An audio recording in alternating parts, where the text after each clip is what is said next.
নমস্কার বন্ধুরা, আমি দেবজ্যোতি ওরফে রান্তু। আর আপনারা দেখছেন রান্তুর ছাদ বাগান। আজকে আপনাদের সামনে চলে এসেছি আমার কাছে যে পুনে বা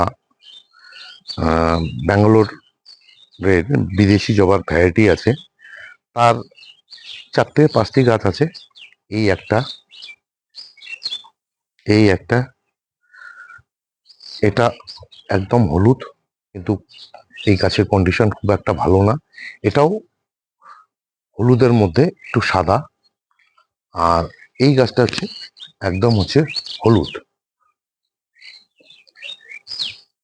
এই যে 5টি গাছ আছে, 5টি গাছের মধ্যে দুটি গাছের গ্রোথ খুব সুন্দর এবং ফুলও দিচ্ছে।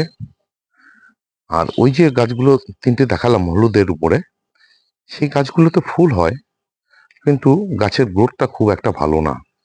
তার কারণ এই যে এই যে বিদেশি জবাগুলি, এই জবাগুলো কিন্তু এই যে বর্ষার মধ্যে খুব একটা ভালো ফুল হয় না, গাছের গ্রোথ খুব একটা ভালো হয় না।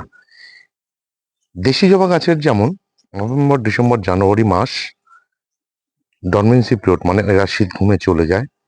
সেই সময় এই যে দেশি জবা গাছগুলি, এগুলোতে কিন্তু খুব একটা ভালো ফুল হয় না। ফুল ফোটে ঠিকই, কিন্তু ফুলের সাইজও খুব একটা ভালো হয় না, ছোট ছোট হয়ে যায়।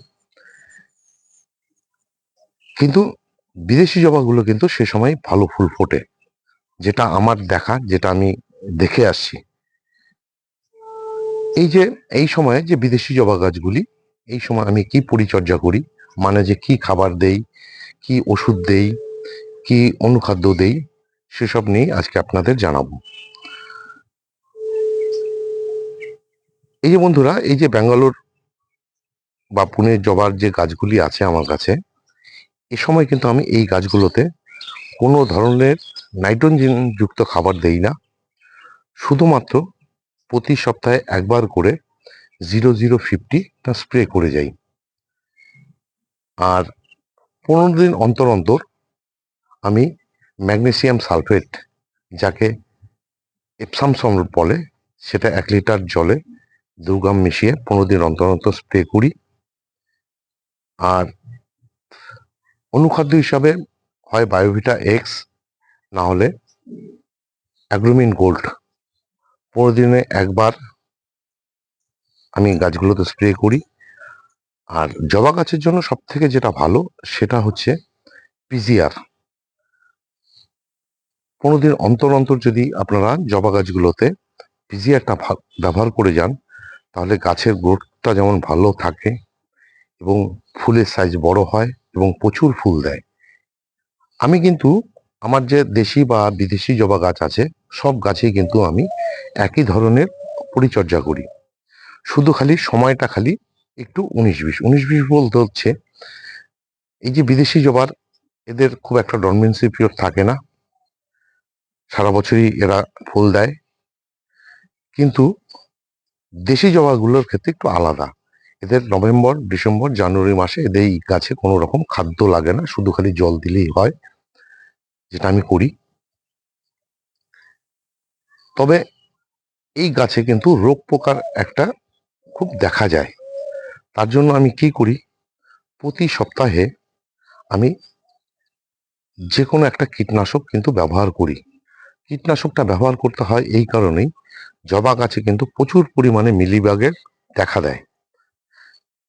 মিলিবাগ, সাদামাছি, কাটারপিলার এসব দেখা যায়। তার জন্য আপনারা যদি প্রতি সপ্তাহে একদিন করে যে কোনো কীটনাশক স্প্রে করে যান, তাহলে কিন্তু আপনাদের কাছে কোনো রকম পোকা দেখা দেবে না এবং গাছ সুস্থ সবল থাকবে। সেক্ষেত্রে আপনারা এই জবা গাছের জন্য ইমিডাক্লোপিরিডের কনফিডার বা টাটামিডা স্প্রে করতে পারেন, খুব ভালো। এবং যদি আপনাদের গাছে মিলিবাগ চলে আসে, তাহলে আপনাদের কিন্তু একতারা ব্যবহার করতেই হবে। যেহেতু বর্ষাকাল, সারাদিন গাছের মাটি ভিজে থাকে,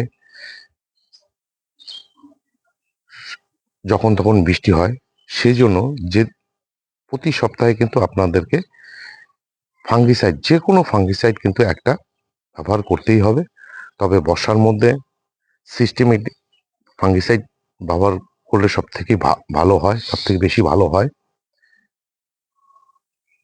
এই ছিল আমার যে বিদেশি ভ্যারাইটি বা যে পুনে ব্যাঙ্গালোর ভ্যারাইটির যে জবা গাছ, তার এই সময় আমি কি পরিচর্যা করি তার ভিডিও। যদি আপনাদের এই ভিডিও ভালো লেগে থাকে, আমার এই পরিচর্যা যদি আপনাদের ভালো লেগে থাকে, তাহলে আমার যে চ্যানেল রান্তুর ছাদ বাগান, সেই চ্যানেলটাকে সাবস্ক্রাইব করবেন। তার কারণ প্রতিদিনই আমি কোনো না কোনো গাছের ভিডিও নিয়ে আসি, আর সেই ভিডিও পেতে চাইলে আপনারা আমার চ্যানেলটি সাবস্ক্রাইব করবেন। আর আমার যে ভিডিওগুলো দেই, সেই ভিডিওগুলো ভালো লাগলে লাইক দেবেন, কমেন্ট করবেন, শেয়ার করবেন। ভালো থাকবেন, সুস্থ থাকবেন, সবুজের সাথে থাকবেন। ধন্যবাদ।